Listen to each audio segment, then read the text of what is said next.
These are 3 lessons that I learned in the month of March so that hopefully you don't have to learn them.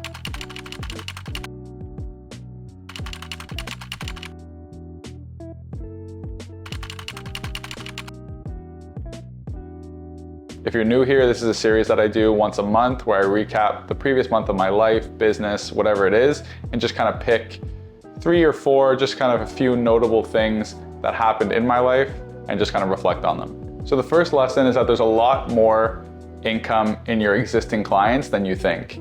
I've heard this before. I think a lot of us have heard this before on social media where people could say, upsell your clients, this, that. And I don't necessarily think that's the sense that I'm talking about here. Mine is more so that there is opportunity within your current client base to expand their monthly retainer, to expand the services that they're using with you, and you're still providing that value. So I think a lot of times for me, what always turned me off of that was like the kind of hard selling, always sell your clients, always sell your clients. But sometimes your clients, A, aren't aware of other services that you can offer.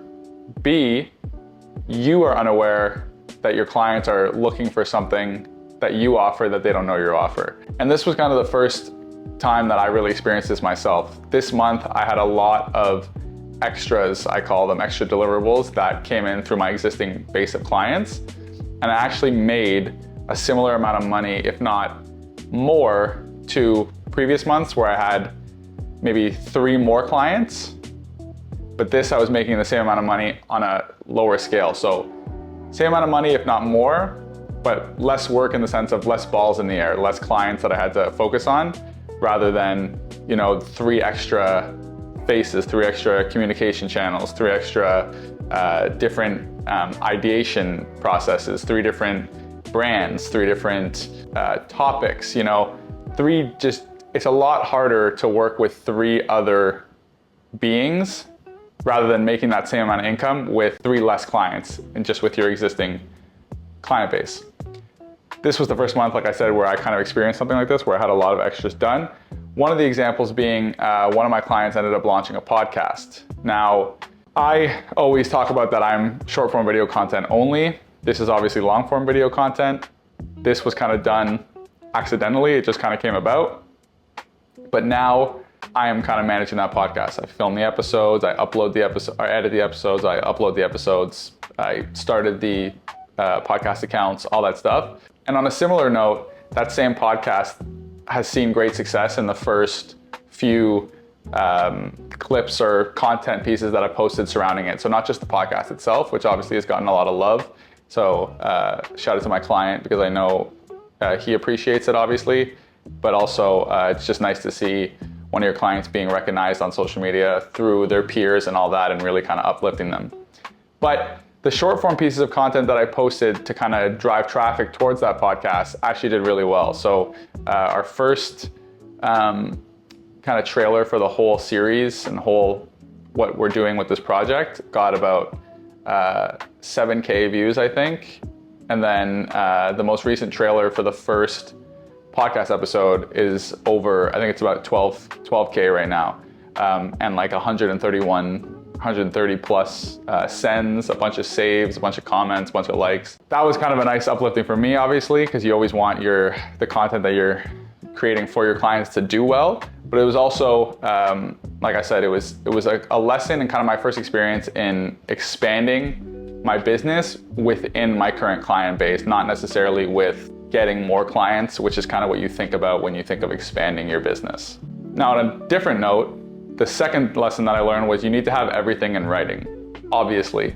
However, when you're kind of just going through the motions and, especially me, I'm kind of the face of my business. When you're going through the motions and you're building trust with clients and building rapport and all that stuff, it's very easy to drop the ball on the amount of due diligence you need as far as like paperwork, when there's new services done, having everything, even if it's just in writing, all that stuff, sending an email, following up on a call where you discussed extra deliverables and all that stuff, making sure that's all in writing. Because what happens, and nothing bad happened to me last month, but there were a couple times where I was like, oh, if this goes south or if this whatever, I don't have it in writing and like proof that we actually talked about it because it was over the phone. Luckily, obviously my clients are great and I didn't have the problem, but it did just reinforce that to me that, hey, you need to put everything in writing. And if there's anything you could take away from this lesson that I learned was put it in writing. Even if it's just you had a phone call talking about that new deliverable, send a follow-up email after, hey, as we discussed,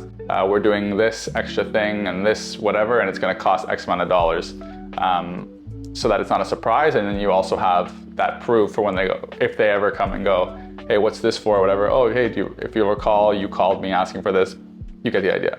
But that's kind of the second lesson that I learned, and it really reinforced that within my mind of everything needs to be accounted for, and it's just there to protect you and also protect the other person. Just make sure that there's no problems that arise. And then the third lesson this month was gratitude. Now, the original reason why I started doing these monthly recaps was because last year, big goal of mine was to do a gratitude entry once a week. So really focus on being grateful for what I have, not trying to get caught up in too much in what I need, and more so just being grateful for, you know, my existing business, friends, family, whatever it is, everything in my life. I kind of dropped the ball on that a little bit.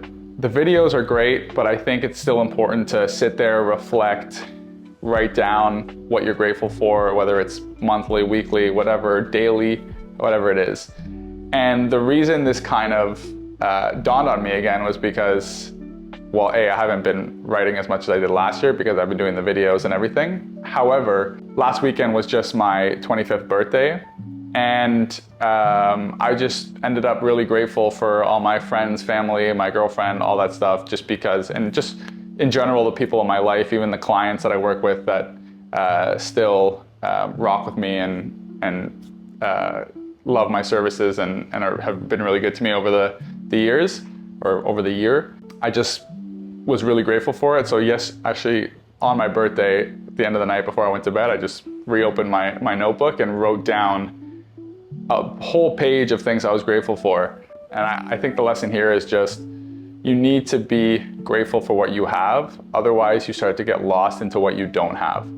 And that's kind of a spiral that I was going down where, you know, maybe something didn't go my way in a sale or with a prospect or whatever, and I just got really upset. Whereas if you're constantly practicing that gratitude, it makes those blows a little less hard to kind of withstand, and it just takes some of that attention off of that and puts it towards the really good things that you do have going on in your life, the clients that are still with you, the friends that you have in your life, the family that you have in your life, things that the people around you will do for you. And I really saw that on my birthday weekend, obviously, because I had shout out all my friends and family who kind of set up a little surprise for me, and then my family for obviously everything they do for me, which is an extensive list.